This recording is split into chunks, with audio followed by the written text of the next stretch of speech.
Karma and Reincarnation, the key to spiritual evolution and enlightenment, by Dr. Hiroshi Motoyama. Part 2, Chapter 2, Karma, a definition. The dependent nature of self. Karma is basically a result of the spiritual ignorance of the self that mistakenly believes it is an independent entity. As long as the self functions in this state of ignorance, it is imprisoned in a continuous process of death and reincarnation within the dimensions of reality that are governed by the law of cause and effect. Even on a physical level, the notion that we are independent entities is untenable. We don't compose the matter of our bodies ourselves. We require the physical agency of our parents to make us. We can't exist without air, water, or food. As infants, we depend on the nurturance of other people's love and affection. Our ability to live as members of human society depends on our awareness of and discipline in social morals. From a genetic, physical, and intellectual standpoint, it is clear that a person cannot exist by him or herself, but can only live by depending on other forces. From a spiritual and non-physical standpoint, the existence of every creature in this world is totally dependent on the workings of God. This is what Christianity refers to as the workings of the Holy Spirit. The existence of the physical world itself is sustained through its mutual dependence on the various spiritual realms. And as human beings, whether conscious of it or not, we live in constant dependent connection to the astral and causal dimensions. The physical mind and the physical body are mutually dependent. We can only function as complete beings on the basis of this fact. The minds and bodies of the astral and causal dimensions are likewise dependent, but the minds have different degrees of control over the respective matter of their corresponding dimensions. Buddhism teaches that the nature of reality is sunya, or emptiness. This emptiness refers to the fact that nothing has an independent being. All is one. The subject-object distinction does not actually exist. It is impossible for anything, including your ego, to exist by itself. The ignorant self blindly performs the various actions necessary to maintain and perpetuate its false existence. On the physical level, the self needs at least to obtain food, shelter, and clothing. The self desires to be as successful at this as possible, which translates into a common desire for materialistic status within society, whatever economic form that society takes. Intellectually, the self desires to pursue its own interests as well. According to the individual character, the ego will enter a field such as music, philosophy, science, technology, politics, or whatever to satisfy and develop its mind. People with any level of education, or who are active within a profession, all work in society seeking physical and intellectual satisfaction in order to maintain their separate selves.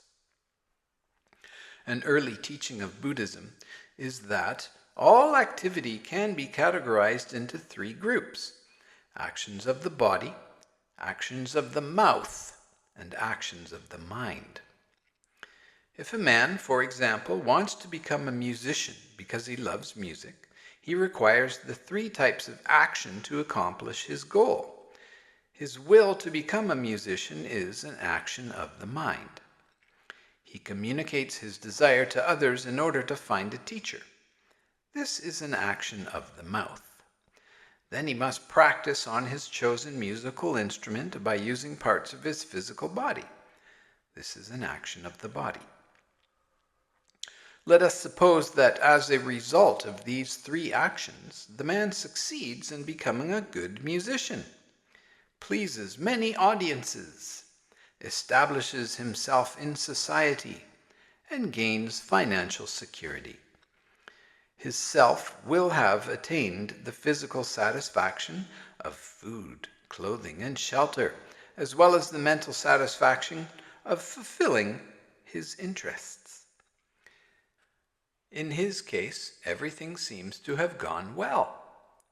But this is not always the case in life. Each individual grows in an overall network of various elements, such as innate talent, family circumstances, social connections, social environment, current global conditions, changes in nature, and so on, and their reciprocal interactions. These can just as often produce unfortunate results. Our hypothetical musician might have had to give up his musical education halfway for financial reasons, even if he were exceptionally talented.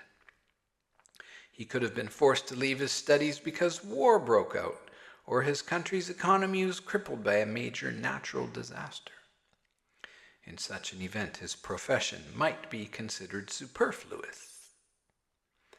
If he were unable to perform as a musician, he might suffer great frustration that could turn into a strong attachment to music. This attachment could become deeply rooted karma that would manifest in some future lifetime.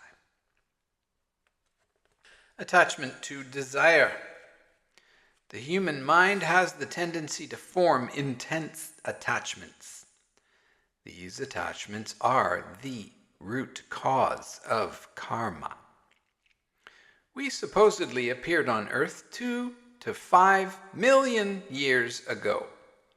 Ever since then, the species has sexually reproduced and eaten food to preserve itself, just like the more primitive animals, though we have had more success in adapting to the environment and have made conspicuous progress.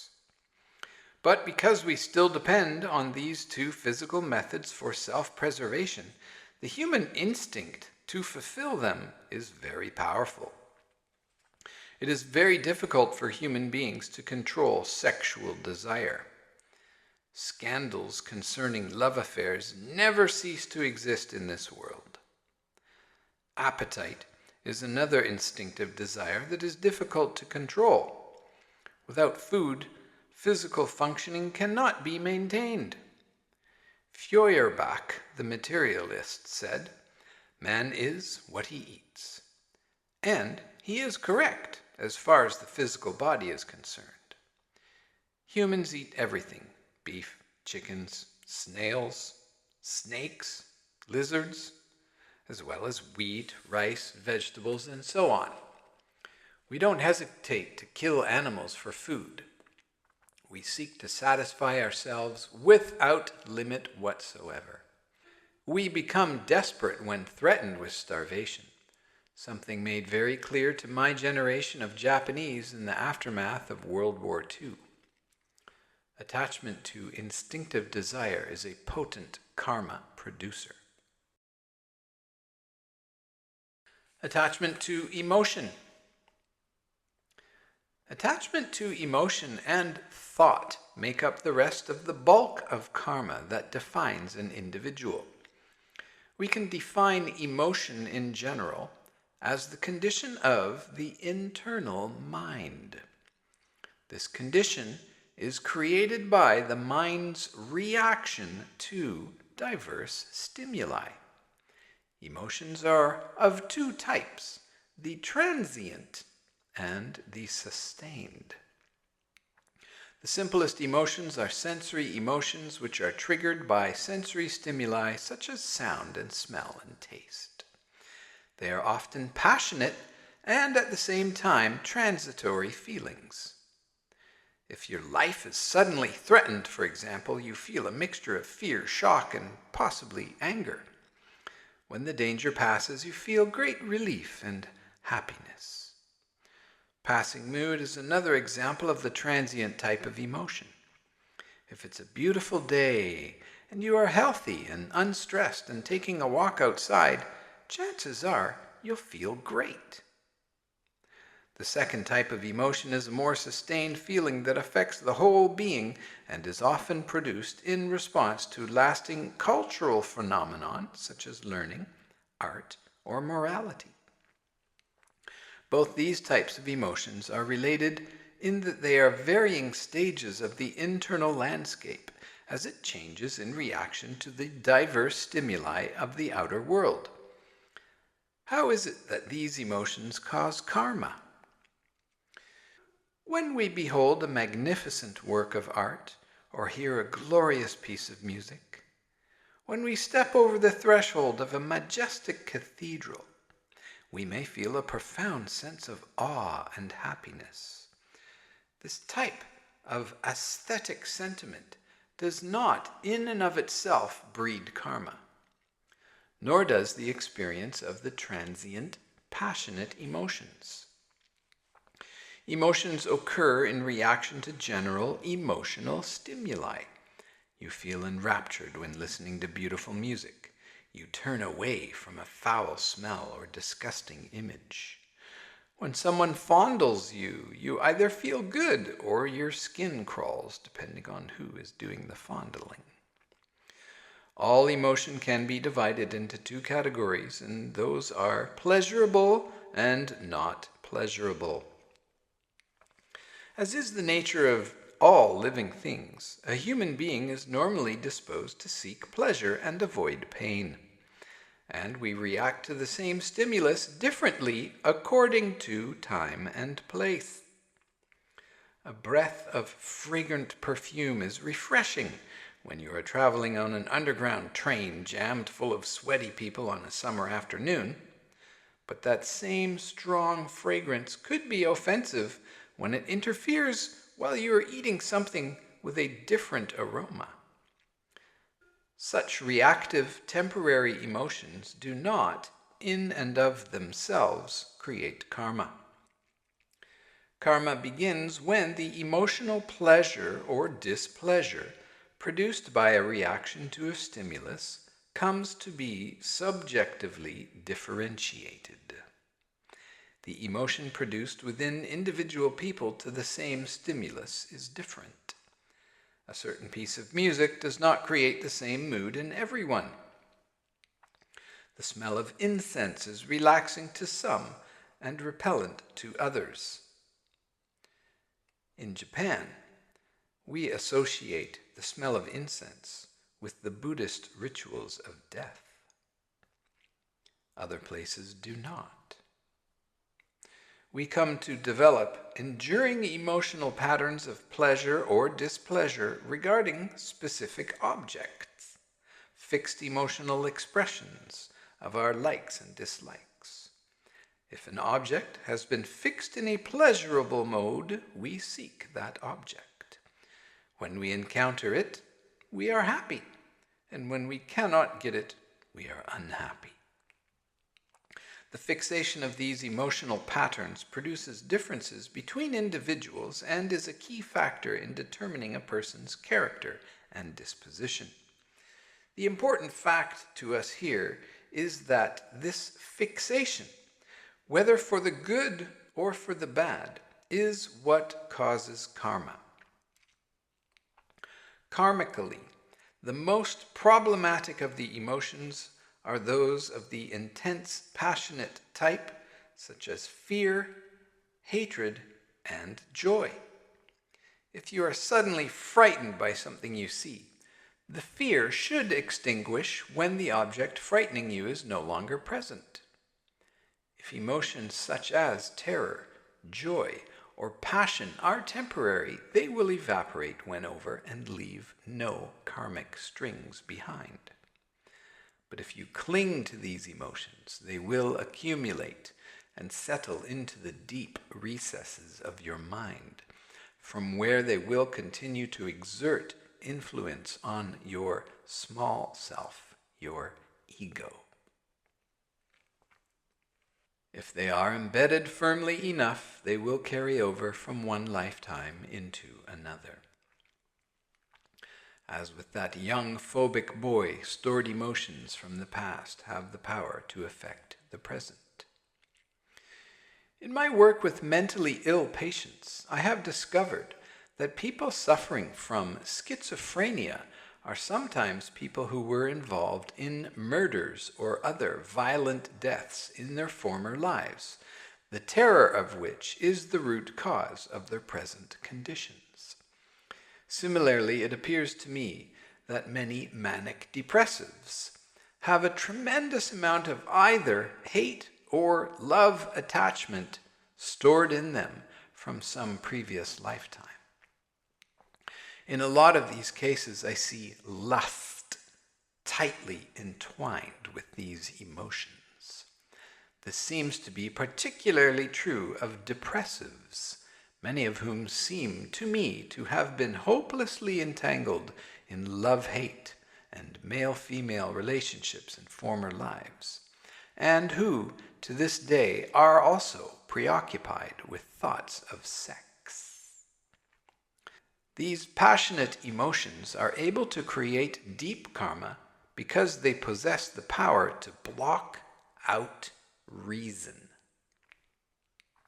In Japan, it is said that someone who likes to drink alcohol has a sake worm living in his stomach. My uncle must have been raising 10 of them. He drank away his home, he drank away his fields, and still he wasn't satisfied. Karmically, this is a very bad situation. The passionate addiction to alcohol, the state of temporary well-being it brings, to the insatiable craving itself, throws consciousness into a state of confusion and deeply affects the personality and character of the individual. It is very difficult to dissolve the karma which results from such unreasoned passion. Attachment to the sustained type of emotion can also be the foundation for karma. Such emotion becomes troublesome when it is directed towards the small self, the ego, and is allowed to become very strong. Powerful karma producers here are egotism, pride, vanity, and ambition. Karmic troubles are often caused by a combination of both types of emotional attachment. I know one man who was an abbot of the Tendai sect of Buddhism in a prior life. At the present time, he is involved in a business which is not related to the religious sphere, yet one that often brings him into contact with the headquarters of Tendai Buddhism on Mount Hiei in Kyoto. Whenever he is involved in a large business project there, he can only get about 80% of the work done before something gets in the way of completing the job. This leaves him frustrated and confused. The gentleman himself knows nothing of his former identity, but I am aware that during his former life on Mount Hiei, he had undertaken the construction of a major temple and had died on the verge of its completion. As the abbot, this man was passionately devoted to the building of the temple, so much so that his regret over his failure was indelibly printed somewhere in his subconsciousness. In this life, he is again faced with the problem of not being able to satisfactorily complete any project concerning the temple complex. In his former life, his passions burned and his frustration was great, and residues of these processes continue to create obstacles for him today. Karma results from mental attachment to an emotion, no matter how ideal. Attachment to a sustained love of knowledge, a love of truth, a love of wisdom, for instance, produces long-lasting karma. A person may have undergone years of devoted spiritual discipline and attained a certain level of wisdom and enlightenment. He teaches others according to the realization he has attained. Then missionaries from a different religion arrive in his country and begin preaching that religion, which derives from a totally different cultural background. The native teacher has not yet attained ultimate enlightenment. His consciousness is simply more evolved than that of the others around him, and he picks up contradictions between his version of the truth and what the new missionaries are teaching. The ensuing religious disputes cause him to attach to his level of wisdom and to get stuck at that point in his evolution. In the same way, religions themselves have been warring with each other since ancient times. The adherents are more attached to their own self-righteousness than the ongoing process of self-realization and the evolution of consciousness. Scientists and scholars can fall into the same trap. Having once established a theory, they may cling to it with emotional insistence, even when contradictory evidence is discovered. Though supposedly committed to the truth, they are more interested in protecting their emotional investments and their intellectual property.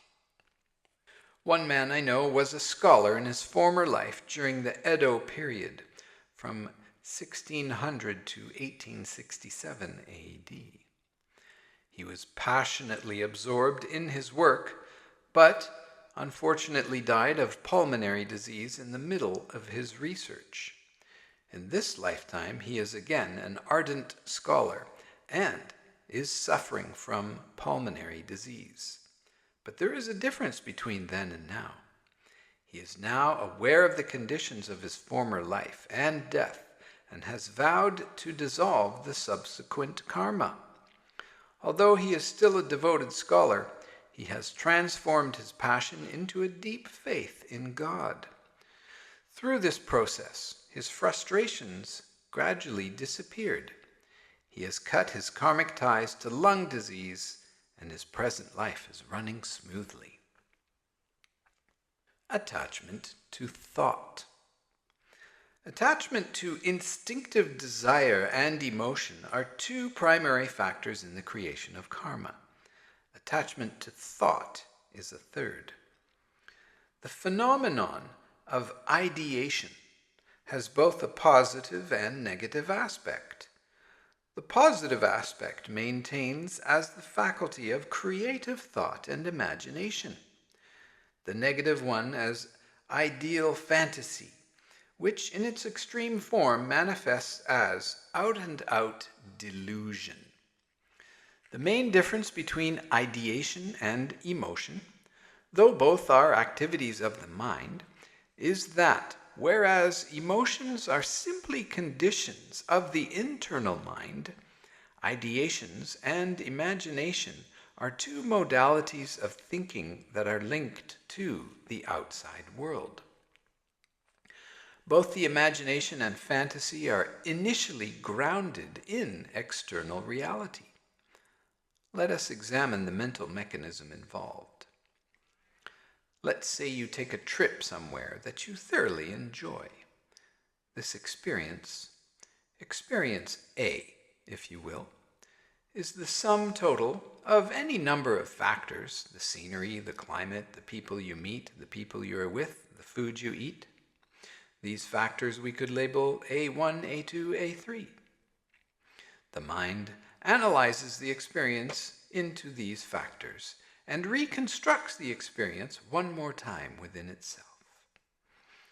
The activity of dismantling and reconstructing these various factors for future experience is what we call imagination and is tied to memory and recall.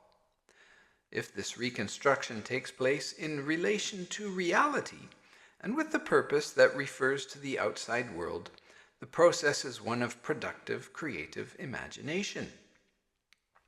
When one performs the reconstruction without purpose and without reference to reality, the process is one of idle fantasizing. Whether ideation takes the form of productive imagination or of fantasy, it is still basically a subjective process. We gradually ascertain whether or not the contents of the imagination are actually useful by acting them out in the real world. Science, through the act of experimentation, confirms whether something it has conceived or imagines holds true in the objective world. Similarly, in everyday life, we constantly confirm the validity of what we have imagined through our actions in the outside world. Getting lost, for example, indicates that one's internally imagined map and the form of the objective world are at odds with each other. Normally, our lives consist of a series of similar, repeated actions, so we don't make that many mistakes. But when confronted with a novel experience about which we have insufficient information, the discrepancy between our internal landscape and the outside world becomes evident. This discrepancy is most evident in people who live in relative isolation from the real world, notably in psychotics, or infants, and the aged. Psychotic patients are characterized by their inability to discriminate between objective reality and the ideas and images which their powers of imagination have constructed in their own minds. They are in an abnormal, deluded state in which objective and subjective realities are mixed. It is interesting to note here that geniuses sometimes seem to be as abnormal as psychotics, but there is a major difference between the two. Geniuses gain knowledge of the outside world not only through the simple sensory mechanisms that ordinary people rely on, but are also privy to a system of transcendent intellect and perception, which enables them to create images of objects using a freer, wider, and deeper imagination than is normally employed by the general population. The knowledge a genius thus obtains is so deeply tied into the real world that it is able to effect truly revolutionary change there. The imaginings of psychotics, on the other hand, are not rooted in this deeper intellect, nor connected to reality, and they cannot effect such changes in the real world. Infants are fundamentally different from deluded adults in that their mental deficiencies are simply due to the fact that they have not yet had enough experience of the world in this life, and that their faculty of cognition is not yet fully developed. Children are able to receive a lot of information, but are not able to grasp the objective meaning of that information. The other day, my youngest son pointed at a desk and declared that that desk was really a certain superhero from a popular cartoon show. This not only shows that he watches too much television, but also that he can take an image received from television and project it onto an object in the real world. The child's mind holds an undifferentiated mixture of elements from both the real and imaginary worlds. Similarly, as people grow aged, their hearing begins to fade, their eyesight grows dim, and they start to interact less and less with the actual outside world. They sometimes retreat into a private world of their own. One elderly woman I know complained to me during her husband's funeral that he should be there attending to the many guests rather than wandering around by himself somewhere. The old man was still very much alive in the imaginary world of the old woman. A healthy mind is capable of making objective judgments by comparing the ideas produced by the imagination to the reality of the external world by connecting the two to each other. But if someone forgets that the world of ideas is only a product of the subjective imagination and confuses it with external objective reality, treating the two as though they were equal, serious karmic captivity develops. They begin to live off their imagination as though they were eating their own dreams. Once trapped in the imagination, it is difficult to get free. There are many objects that can hold the mind captive. Money, sex, and power are particularly popular here on earth. However, it is important to understand that the object is irrelevant to the fact of the captive state itself. Becoming a slave to one's attachment is extremely restrictive.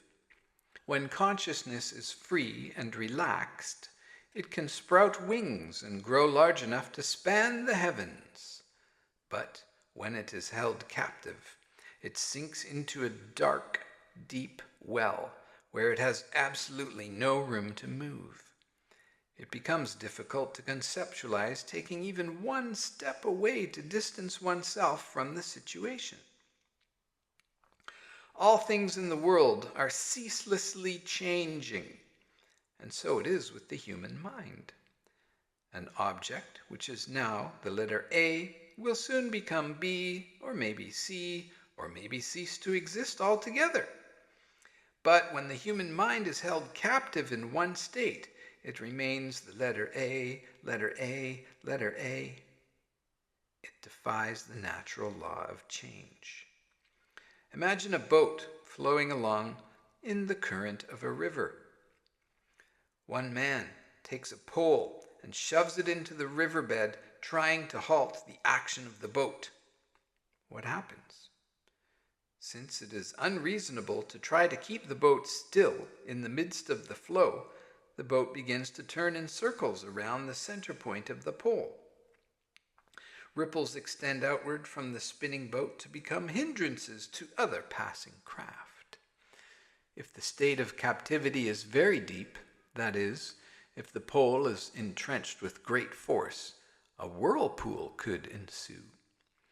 In like fashion, a whirlpool can be created in the human mind, a whirlpool which swallows the essentially dispassionate faculty of reason. Karma is not created by emotions and ideas themselves, but by our attachment to them. The self, or ego, is crucial and what allows us to live.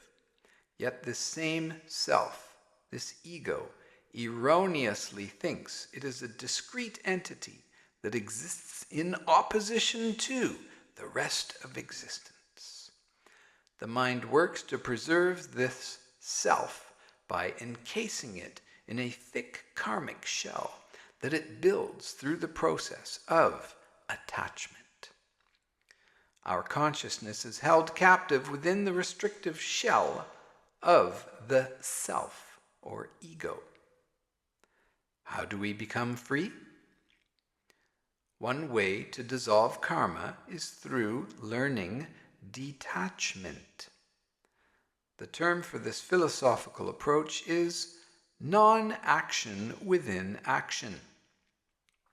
We will discuss this in greater detail later, but in brief, this means acting out the unfolding of one's day-to-day life continuously, but without attachment to the results of the actions, just doing.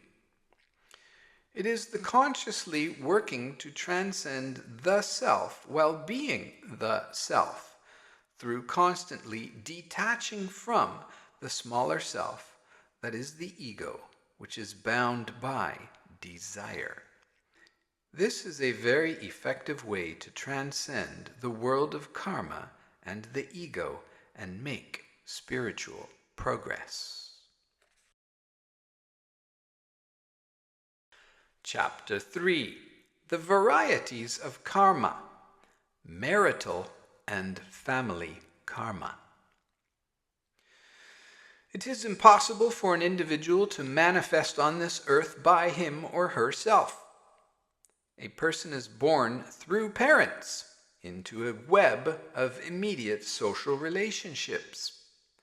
There are many a priori connections necessary to be born in a given place at a given time. In fact, to be born at all. At the very least, karmic connections exist to the Milky Way galaxy. Karmic connections to planet Earth, to the country, to the region, to the race, to the religion, to the family, and to the parents. Viewed against this background of complex and interrelated necessities, individual existence seems like a profound miracle. But birth happens all the time, and we unfortunately take it for granted. It seems to me that many of our present-day problems are caused by the fact that people do not recognize or respect the great causes that enable them to exist and function on this earth in the first place. In this chapter, we will explore various examples of suffering caused by disrespect to causal factors such as the earth and our ancestors. Myriad strands of interrelated karma are involved in the sprouting of individual karmic entities, called people. Individuals appear separate and distinct, but they are not. We are bound together by uncountable invisible ties. Physically, our bodies may seem independent, but an infant would die without the care of an adult. Emotionally and psychologically, we are all interconnected in ways that science is just beginning to fathom. Before we even begin to explore these connections, let us look at why the phenomenon of connection itself is even possible. Basically, human beings have the ability to bond with each other because we are all grounded in the Absolute, the Everything, the Creator, God. And because the source and foundation of all beings in existence is identical. Every single aspect of existence is a manifestation of the Absolute, of God, of the Source, of the Creator. The experiential realization of this fact brings reunification with the Absolute, the total extinguishing of the illusion of individuality. We call this enlightenment. Any relationship that is possible is precisely so because everything is connected in the Absolute. This is true whether the relationship is between parent and child, husband and wife, brother and sister, master and dog, boy and tree, rock and fish.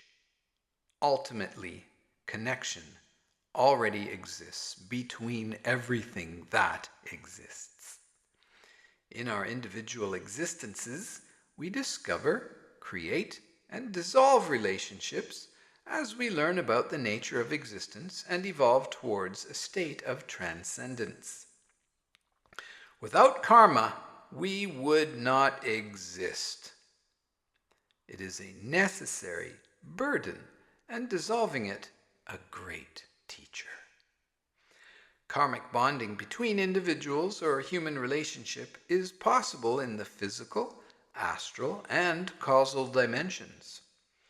Depending on the degree of bonding that occurs in each or any of these dimensions, relationships vary in depth and intensity.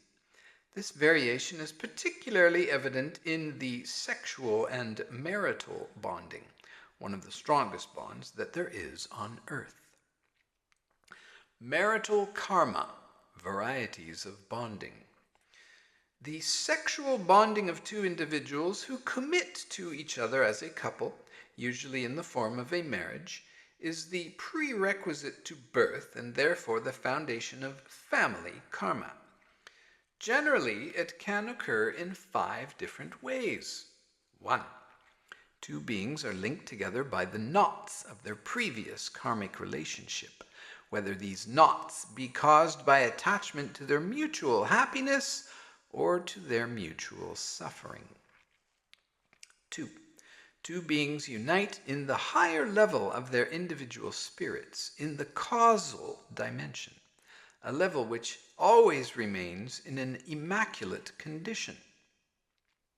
3. A unified entity in a relatively high divine spiritual dimension splits in 2, manifests itself as a man and a woman on this earth, and then they marry. This is called twin flames by some cultures. 4. 2 beings are temporarily bound together by materialistic physical passion. 5. 2 beings of deep religious faith are united through the intercession of a higher power. The fundamental principles of self-attachment has 2 basic aspects. The first of these is that the self begins to believe that it is all that exists of its being. The second aspect is that the self believes it is unique and creates the distinction that others are different from its self. This is the state of consciousness that most ordinary human beings function within, and is the level upon which the most common type of marital bonding occurs. As soon as individuals begin to function from the position of self, karma is produced. Good and evil, happiness and unhappiness, and a myriad of other distinctions are created. Each of these distinctions is created by the self, a self that stumbles blindly onwards, completely unaware of the increasing amount of karma that it is accumulating. The self mistakenly believes that it is acting freely under its own volition, ignorant that the law of cause and effect, called karma, is ceaselessly working through it. Consciousness, entrapped by the self, is unable to attain self-awakening. Couples bound by past karma. This first category of coupling is between people who unconsciously follow the karma of their past relationships to come together again. Because this coupling is based in attachment to the self, it is often plagued with trouble and unhappiness. In fact, I have discovered that many troubled couples were not lovers in their former lives, but enemies. In extreme cases, one partner may have even murdered the other, or they both killed each other in battle. The person who was killed is motivated by revenge, and by marrying their killer, they are in a position to do the most damage. The story of my own parents' karma illustrates this point exactly. My father died of liver cancer in 1973. He worked as the postmaster of Takamatsu City, a city on the island of Shikoku. He was also the president of the Kagawa Prefecture Postmasters Association. During the year preceding his death, he was awarded an imperial decoration for his many long years of public service. Overjoyed at the honor, he came up to Tokyo to receive the award and was received at the imperial court. As a minor official in the Ministry of Postal Services, my father was quite overcome by the opportunity to be in the same room as the emperor and empress himself. On his way home, he came to visit me and happily described the experience. In April of the next year, I went to lecture in Osaka and met my father again. He did not appear well to me, and I noticed that he had an unusually poor appetite. He died 2 months later. My parents had a horrendous relationship which ended in divorce when I was a little child. During the period after the divorce, after my mother joined up with Odai-sama, my father continued to abuse my mother unmercifully. I still have frightful memories of the bloodshed that occurred between them when I was young. Even after my mother came to live with Odai-sama at the shrine in Tokyo, my father's second wife managed to cause a lot of trouble for her. My mother was seemingly innocent. Why did she have to suffer such cruelty from my father? I have come to realize over the years that these situations are not arbitrary.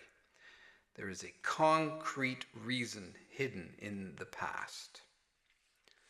My mother has deep faith in God and understands karma. She began to realize that she must have done something horrible to my father in a past life, and decided to undertake an intensive 100-day period of prayer and asceticism to try to purify the karma and thus help my father, herself, and their descendants. She began her prayers in March. It was in April that I noticed my father was ill. During this time, the story of my parents' karma was revealed to Odai-sama during her daily meditations. It goes like this. During the reign of Empress Jingu in the year of 201 until 269 AD, my mother was a man who served as the Empress's Minister of State. This was during the time that the Empress was trying to assimilate Korea. My father was an ambassadorial envoy from the ancient Korean state of Baekje, who was devoted to bringing Korean artisans, such as weavers and stonemasons, to Japan to teach the more highly developed Korean techniques. He also used his influence to work for a peaceful solution to the two countries' political problems. The ambassador was well received at the imperial court, and he lived there for many years. Unfortunately, he learned too much about the inner workings of the government, and the general opinion was that he had become a threat to national security and would have to be killed. The Empress herself felt that, in gratitude for his aid, the ambassador's life should be spared and he should simply be sent back to Korea. However, the Minister of State, my present mother, decided that the man posed too great a threat and, for the sake of Japan and the imperial house, took it upon himself to murder the ambassador, my father. The past karma clearly explains the present situation. In June of the year my father died, I did a lecture in Shikoku where he lived. He was very sick by this point. He had developed abdominal dropsy and his belly was swollen. After talking to the doctor, I realized that he only had a few days left to live. I confronted my father and asked him if he was afraid to die. He admitted that he was very much afraid. I gave him a sacred amulet and told him that if he clutched it tightly and thought only of God during death, that everything would be all right. I tried to explain that it is crucially important where one directs one's thoughts at the time of death. If one directs oneself wholeheartedly to God, one will go to God. If one mentally clutches onto someone and some situation on earth, his soul will attach to that person and won't be able to progress easily to the next dimension. It is important to just let go. My father listened attentively and finally nodded. in apparent understanding. As I looked at my father's face, I realized I was seeing him for the last time. I began directing spiritual energy to his cancer. The next morning, all of the water emptied from his swollen belly. My father pretended to take this as a sign he was getting better, but I think he knew he was going to die. He passed away the following day, the day of the completion of my mother's 100 days of prayer.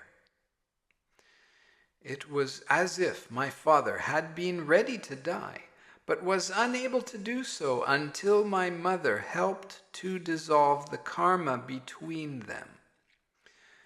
The details of all of our births and all of our deaths are closely linked to our past lives.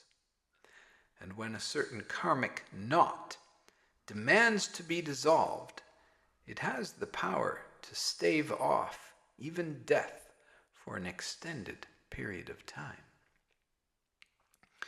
Another type of couple bound by negative karma are people who had bad marriages in former lives, often plagued with adultery and hatred.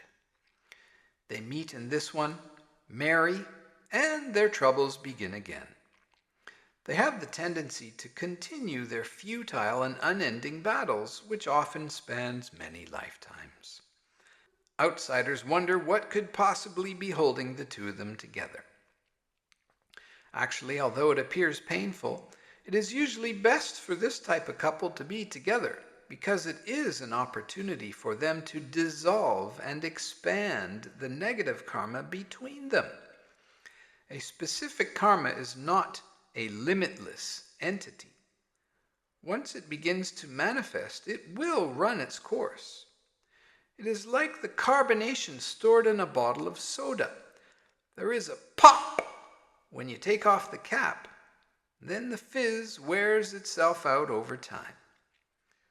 So, it's fine to tackle negative relationships when you realize this principle and are ready to actively work at dissolving past karma. You do this by letting karma run its course and not allowing yourself to repeat the same patterns to create even more of the same negative karma. Usually, this working out is initiated by one of the partners, and usually the other is resistant. As the one partner begins to work towards the dissolution of the karma, the other person may begin to feel even more trapped than before and just resist the process. If you are the initiator, at this juncture, it is very important to persevere with great determination until the fizz naturally begins to exhaust itself. It is important to realize that you are working not only for yourself, but also for the freedom of the other person.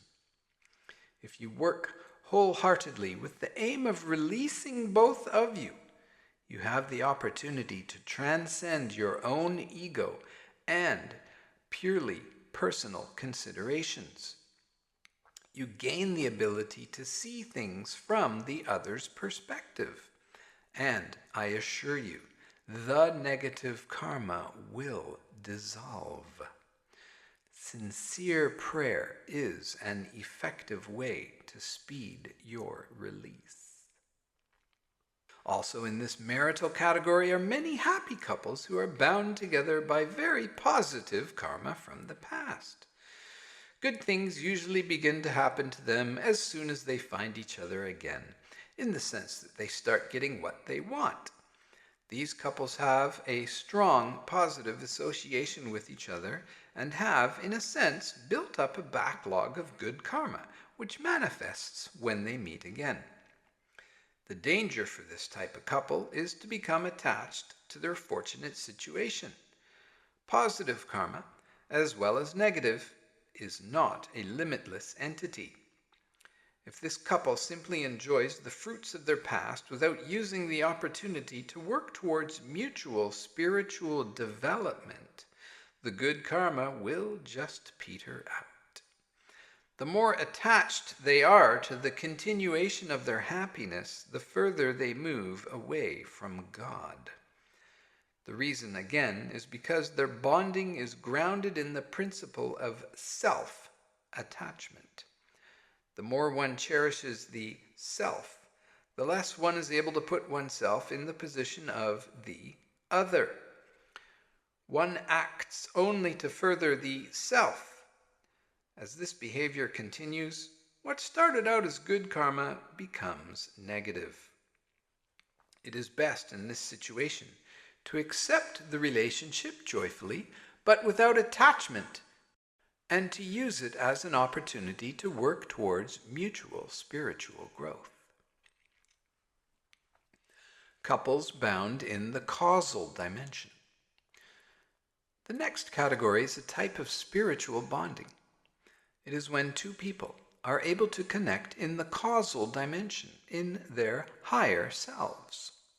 The causal self is the self which has wholeness and purity of the heart of an infant. It remains in the immaculate condition in which it was conceived from God originally. So the connection on this level between two people is pure and positive. It is comfortable and relaxing just to be around this type of couple. Their good feeling has the power to calm negative vibrations around them. These couples tend to remarry over many lifetimes. A couple bound together in the causal dimension seem to get along effortlessly. Their love brings them out of their own small egos, and they are always able to put themselves in each other's place. Each can see from each other's perspective as clearly as they can see from their own. If these two people are able to expand their ability to be as the other into the outside world, they will make rapid spiritual progress. However, their pure interaction is sometimes confined to the marriage and does not extend to other people. Spiritual progress can then still be made, but much more slowly. If their relationship as a married couple continues over many lifetimes, their chances of transcending the world of karma into the higher dimensions are greater than most other types of couples. Couples as manifest divinity. The most spiritual type of coupling happens as a manifestation of being from the divine realm. A single unified entity from the divine dimension, beyond the causal, can descend to earth as two individuals who then may express their connection in a variety of ways, such as teacher and disciple, or parent and child. However, most often they connect here as husband and wife. Such people are truly born to be married to each other. Together they can do great work in the world, expanding the knowledge and consciousness of those around them and helping to lead civilization towards peace and harmony. In India, China, and Japan, there is a widely worshipped deity known as Avalokitesvara, or Kuan Yin, or Kannon, the god or goddess of compassion. The statues of Avalokitesvara are universally androgynous, in that the body is softly curved like a woman, often with a beautiful face, yet the figure has no breasts. This is a representation of the idea that Avalokitesvara, Kuan Yin, Kannon, exists in a divine dimension of reality where yin and yang, male and female, are unified and undifferentiated. This is a dimension where manifestation does exist, but not to the point of individuality, thus differentiating it from the causal dimension. This type of couple is very rare, but it does exist. Because such a couple possesses a shared karma and is bound together in a dimension which itself transcends sexual distinction and individuality, They are one in body, mind, and spirit. They most often die at about the same time as each other. Couples bound by physical passion. The fourth category of coupling is that in which two people connect on a purely physical basis. Such couples do not have any karma from past lives influencing them to marry here on earth. They are brought together by sexual physical passion, the most materialistic of human characteristics. A physical relationship is an extremely temporary bonding because it does not have the spiritual, mental, and karmic grounding of the other types. We see much of this type of relationship in the modern world, and its temporariness is demonstrated by the consequently high rate of divorce. The transient nature of physical bonding is disturbing because it is nihilistic.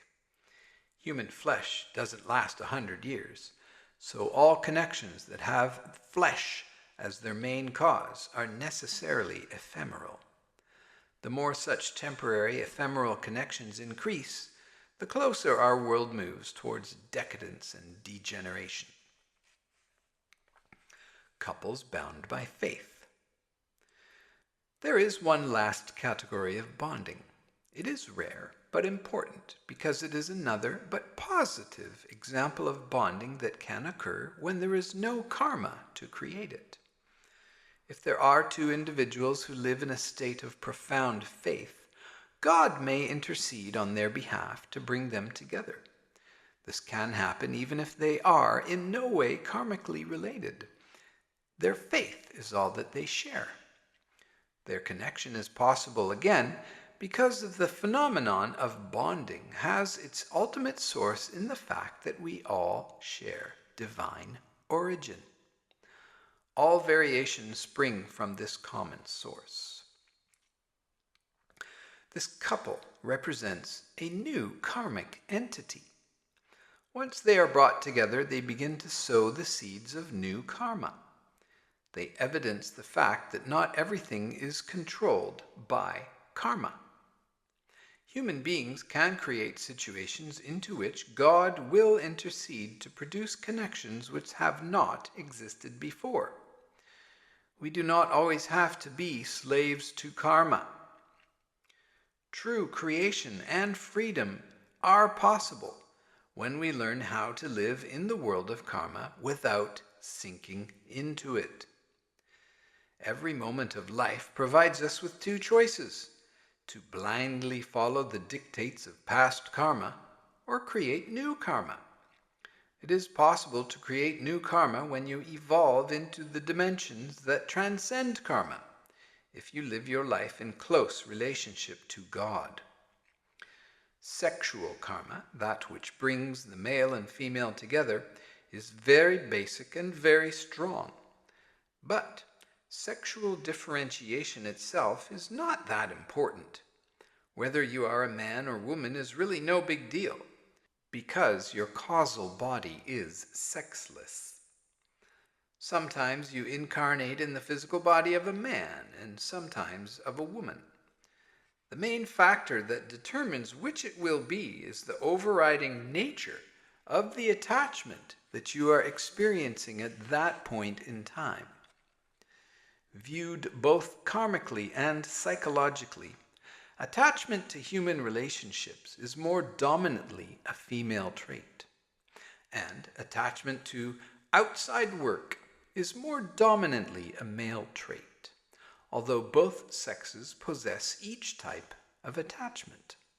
Accordingly, a person who is deeply attached to human relationships is likely to be born as a woman and vice versa. Ultimately, though, male and female distinction is meaningless. There is even a fish called the cleaner wrasse of Australia's Great Barrier Reef that is naturally equipped with the ability to undergo a sex change. If you isolate a number of wrasse females together, the dominant member will actually turn into a male. If this male dies, another fish will turn into a male and take his place, thus ensuring progeny. Among mammals, all sexual differentiation begins with the basic female patterning. Only with the introduction of a special protein which acts to create the testicles does the male of the species appear. This principle can be seen in physics as well. If one side of a slow-conducting material is electrolyzed with a strong minus potential, a plus potential will occur on the other side. When a neutral matter is charged with electricity, the polarization of plus and minus occurs. The occurrence of yin and yang is a principle of nature, and is necessary to recognize the workings of the principle as it manifests in actual phenomenon. For human beings and human karma, however, the actions and attachments of past lives that determine the sex and situation of a person in the present life are more important than the sexual difference itself. Male and female bind together in the various ways described above. Their commitment to each other, on whatever level they are connected, is a great opportunity for them to dissolve karma. This is a very important fact of life for most people, so much so that one of the 10 precepts of my own Tamamitsu shrine is, when marital harmony is achieved, success in all things follows. This precept reflects the premise that the original root of all marital coupling lies within the pre-differentiated state where we are all one. The most important thing a couple can do is recognize their basic oneness. A way to achieve this is to always put the self completely in the other position, to try to see any situation from the other's perspective. To do this, one must be able to break through the narrow confines of the ego, and this breaking through is what engenders transcendence and the evolution of consciousness. This is true regardless of the level upon which two people are connected. Too many men and women view each other as objects. When a wife treats her husband as nothing more than a pet dog who carries home a monthly salary clenched in his teeth, this is not a happy bond. The wife has nothing but her own self, and her chances of dissolving karma are dim. In the same way, a man who treats his wife as a mere housekeeper is not in a position to create a true marriage connection linked by positive karma. The word harmony in the precept above implies the balance of two separate entities, but in truth, these seemingly distinct entities gradually unify into oneness. When the limiting shell of the self is transcended and cast aside, original unity is again possible. If the two are able to attain such unity, they are moving closer to the level of the divine. And if this level is reached, all things are possible. I think that this is what the precept, when marital harmony is achieved, success in all things follows, means. From personal experience as well as observation, I know how difficult marital harmony is to achieve. But it is possible, and I know many couples who have received direct help from the higher dimensions when they have sincerely committed themselves to spiritual growth. Family karma. The family has been the basic unit of society for countless generations. A family is not a chance entity. Its members have normally known each other before, often many, many times. Individual members may have been related to each other in any number of ways, from the most positive to the most negative. Blood is truly thicker than water. A couple may separate and become unrelated, but blood relationships continue until death. Within the web of familial relationships, the parent-child bond is the strongest.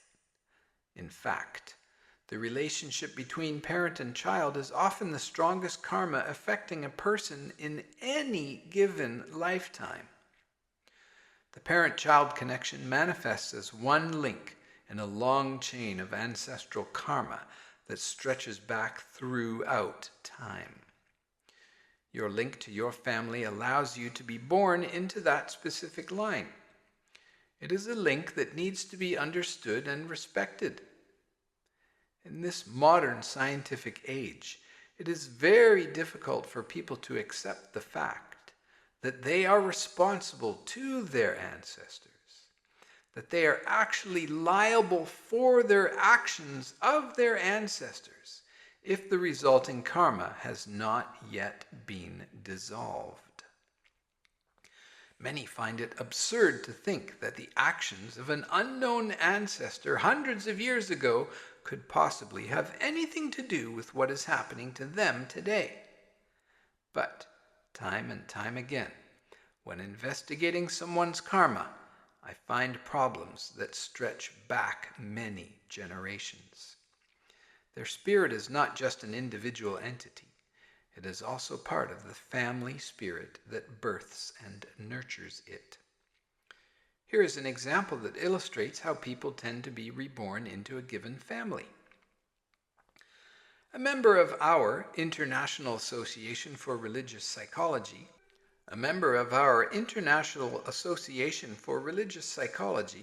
Mr. R, I'll call him, is one of the head priests of the Tenri religion here in Japan.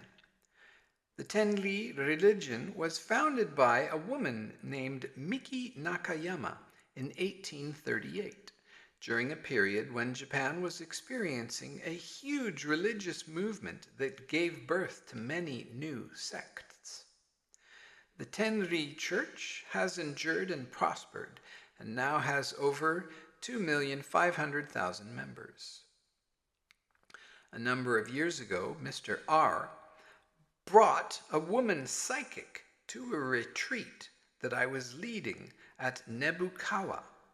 Apparently, the woman claimed that Miki Nakayama was manifesting and being channeled through her. Mr. R asked me to confirm whether her claim was true or not. If she truly was channeling Miki Nakayama, it would have had a profound implication for the church. I examined the woman, and I clearly saw that two souls were attached to her. One was the spirit of a woman who was in her 30s and told me her name was Yasu. The other was the spirit of a woman in her mid-50s named Sayo. Reverend Nakayama was nowhere to be found. However, it turns out that both of these spirits had been Miki Nakayama's daughters, and it was they who were influencing the psychic. Here is their story. Reverend Nakayama bore 6 children during her lifetime, all of whom, except the eldest, were female. The name of her second daughter was Yasu, but Yasu died when she was 3 years old. At that time, apparently, the Nakayama family was entrusted with the care of a child from another family. That child contracted smallpox. Reverend Nakayama was so distraught that she had failed in her duty to the child's family to protect their child that she fervently begged God to make the child well, whatever the cost. The child from the other family recovered, but Miki's own 3-year-old daughter, Yasu, died. In her grief, the Reverend had a vision that Yasu would be reborn in 3 years' time as a girl named Tsune, that the child Tsune would also die 3 years after her birth, and that finally the soul would be born as another child named Kokan. The prophecy was fulfilled. Kokan was born as Reverend Nakayama's youngest daughter after the death of Tsune at 3 years old. Kokan was a woman of great faith, and her mother planned to appoint her as her successor. The Reverend sent Kokan to open a branch of the church in Osaka, and Kokan devoted herself wholeheartedly to the project. Kokan had been appointed to remain single and to devote herself to the propagation of the Tenri religion. But she suddenly fell in love when she was 39 and decided to get married. Her mother, Reverend Nakayama, received the urgent prophecy that, if Kokan married, it would end quickly in disaster, and that she would return to her family home and soon after die.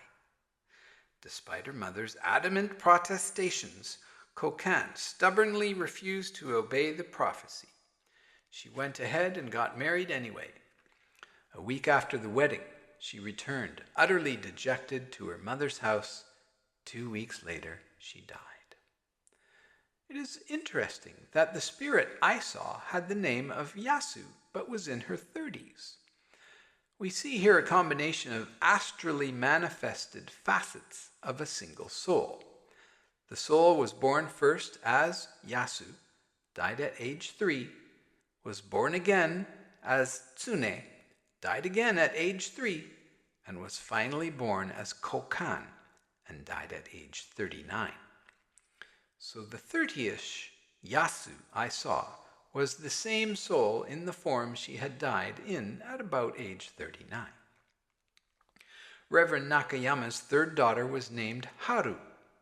She married into the Kajimoto family and died in 1873 at the age of 42.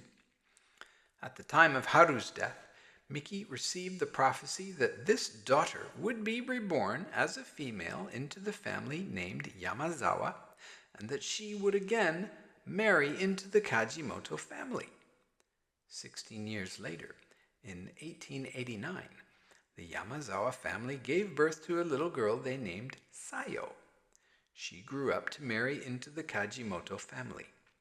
Sayo was an ardent devotee of the Tenri religion and became so respected in the organization that following her death at age 50, she was enshrined in the church.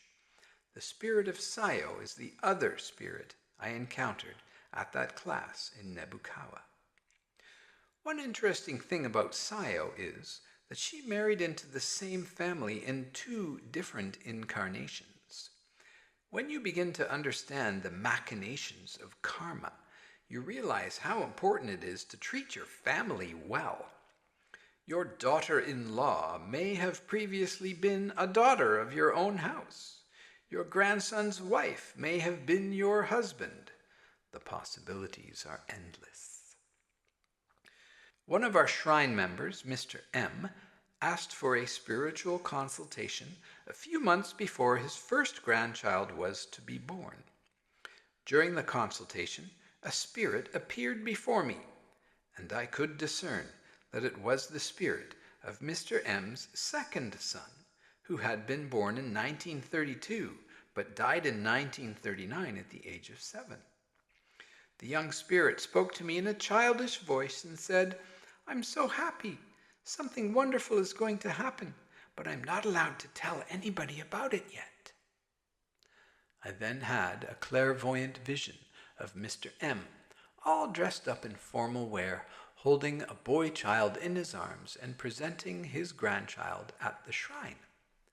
I realized at this point that the spirit of Mr. M's second son was about to be reborn as his own grandson.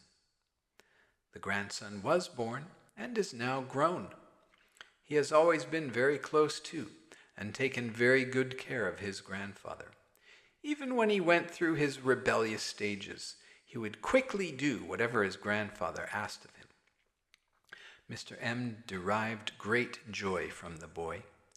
This is a clear example of mutual care and support, and is a good example of how families can function. Mr. M is very religious, and after his 7-year-old son died, he took great care to honor and respect him. It is important to take good care of one's relations in death as well as in life. People come into a family, whether through birth or marriage, because they have the karma to do so, and chances are they have been related by blood to the same individuals in previous lives. This is because people who have worked together as a family unit often have the karma to gather together again.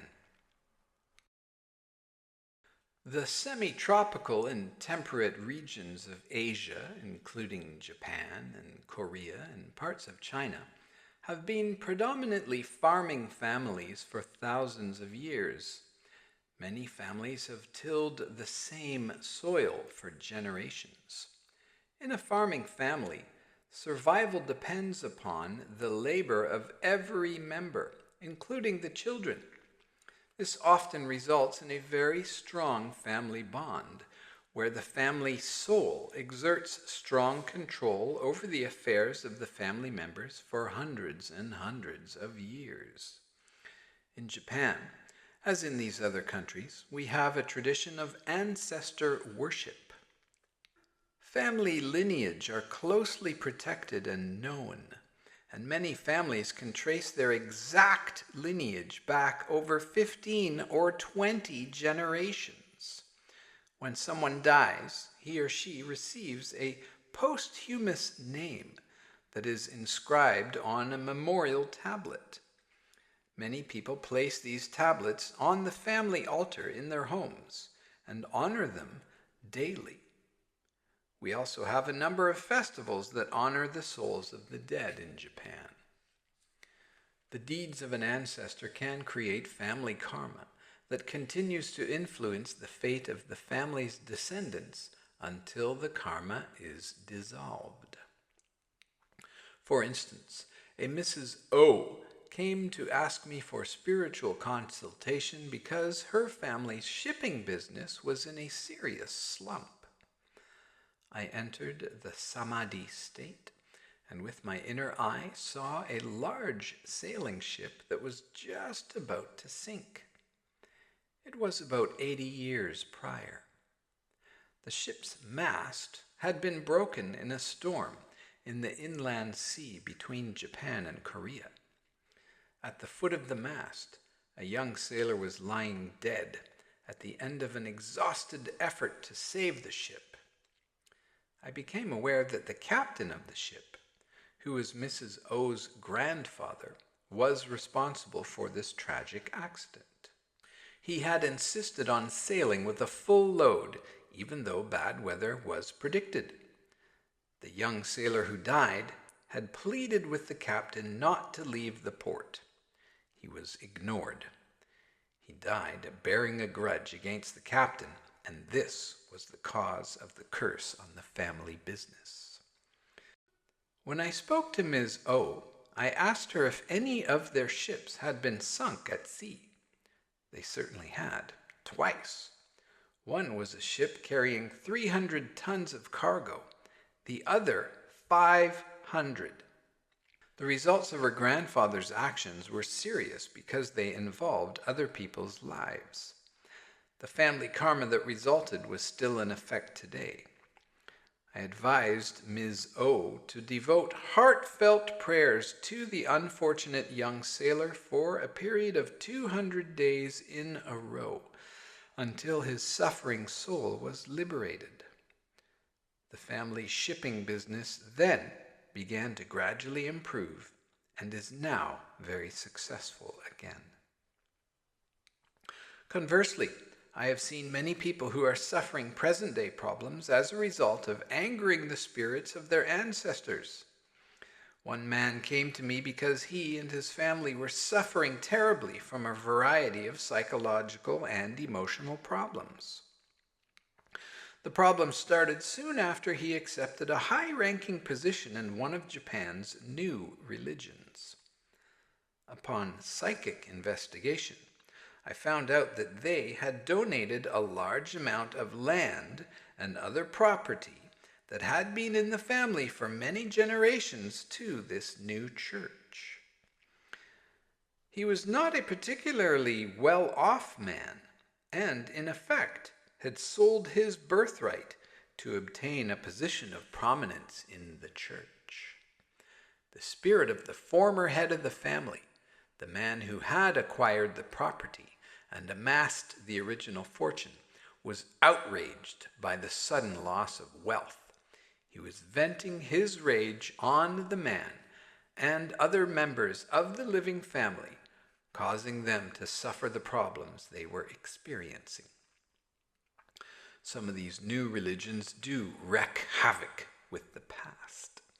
I know of one sect where members are required to start a new life by giving up their past. They do this by giving their families memorial tablets to the church. Those are the tablets where the deceased are given new names. The church then gives these tablets, as well as other tablets they make for new members, to a person of supposed authority in their church, like a chapter head or group leader. He then proceeds to line up all of the tablets on his own new family altar and begins daily prayers to them. So, a stranger has just taken on the burden of praying for a large amount of completely unknown souls. This is a potentially very dangerous situation. If the person is sufficiently evolved spiritually, he or she will be able to help those souls being prayed for. And if the souls themselves are well on their way to obtaining Buddhahood, there will be no problem. The evolving souls will just be grateful for the prayers and no harm will be done. However, problems have arisen when the souls exist in a state of suffering. They attach to the prayers in the hopes of gaining some release and become dependent on the individual who is now praying for them. The greater the suffering, the greater the dependency. The human being will be adversely affected by the suffering he is calling onto himself through his prayers. Even though praying for other souls is basically a noble deed, this person is way out of his depth. He is trying to save a bunch of drowning people when he can't even swim himself. The whole bunch may all end up going deeper, deeper, and deeper. He would probably get very sick. He might die. But help would eventually come from higher sources because of the nature of his deeds is well-meaning and positive. But in the meantime, he and his family members would experience needless suffering. Imagine this scene from the other side. The human being starts praying for other families' ancestors as well as his own. This is just like he invited a gang of parasitic strangers to come live with him and his ancestors under the same roof. Naturally, the ancestors get angry, which only contributes to an already volatile situation. The karma of your ancestors and your family line is not limitless. Like all other karma, it will eventually come to an end. The family line will disappear. People often fight this reality and go to great lengths to ensure that their family name continues. In Japan, if a family has no male heir, they find a suitable husband for their eldest daughter and adopt him and change his name so that their children may continue to carry the name. Through spiritual consultations, however, I have found that this is not always the wisest course of action. In particular, when a family bears females only for a number of generations, it is a sign that that family is destined to die out. Family lines may be destined to end as a result of negative karma accumulated in the past. One specific case I have seen is one in which an ancestor, in his effort to establish and ensure the prosperity of his own lineage, usurped another family's property and annihilated that household in the process. His intense attachment to his own family line has left a karmic trail behind him.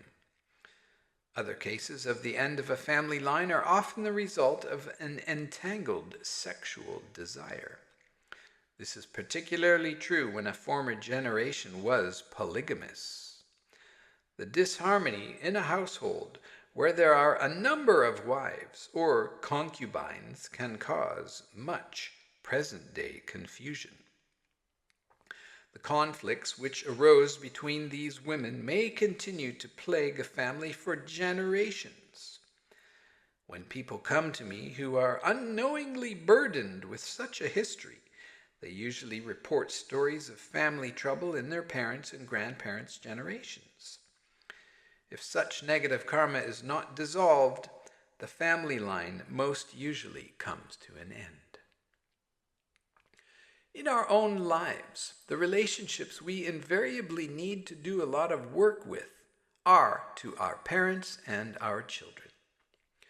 Often the parent-child relationship is a deeply positive one. I was surprised when I first began doing spiritual consultations at how often the people in a truly happy parent-child bond have been lovingly compatible husband and wives in a former incarnation. This is also sometimes the case between a close brother and sister. And of course, I often find that a happy parent and child have been in the same relationship before, or their roles have been reversed. Just by being together here again, these two people are able to dissolve karma and to deal successfully with the outside world. The parent-child bond may also be intensely negative. The media sadly brings our attention to an appalling incidence of child abuse and, conversely, to parent abuse and neglect of the aged. The crimes of infanticide and patricide go beyond the boundaries of common understanding, yet they do occur. I cannot give you a general karmic cause for all of this suffering. Each case would have to be dealt with separately in terms of past history. But it is safe to conclude that whatever binds this kind of parent and child together is extreme and very deep. In either case, the karma between parent and child is usually the most difficult the individual has to dissolve. It follows that if one is able to dissolve such deep karmic connections, one makes great progress towards freedom and enlightenment. It is important, therefore, that we try. It is difficult to dissolve the karma between parent and child because the connection is so intimate and the attachment is so great. Intense emotions are involved. People easily make sacrifices for their children that they wouldn't think of doing for another human being. A loving parent truly rejoices in a child's success and palpably suffers at his sorrow. But it is often impossible for a parent to escape the role of parent. It is very hard for a parent to view an offspring as anything other than their own child. And it is also hard for the child to let go of the parent as a parent. This inability to view each other as human beings is why the karma between the two is so difficult to dissolve. If one is able to undo the knots of attachment that bind one to his or her parents and children in this life, one accomplishes great work. I will deal at length with this topic of how one dissolves karma in a later chapter. But first, let us turn our attention to the other kinds of karma.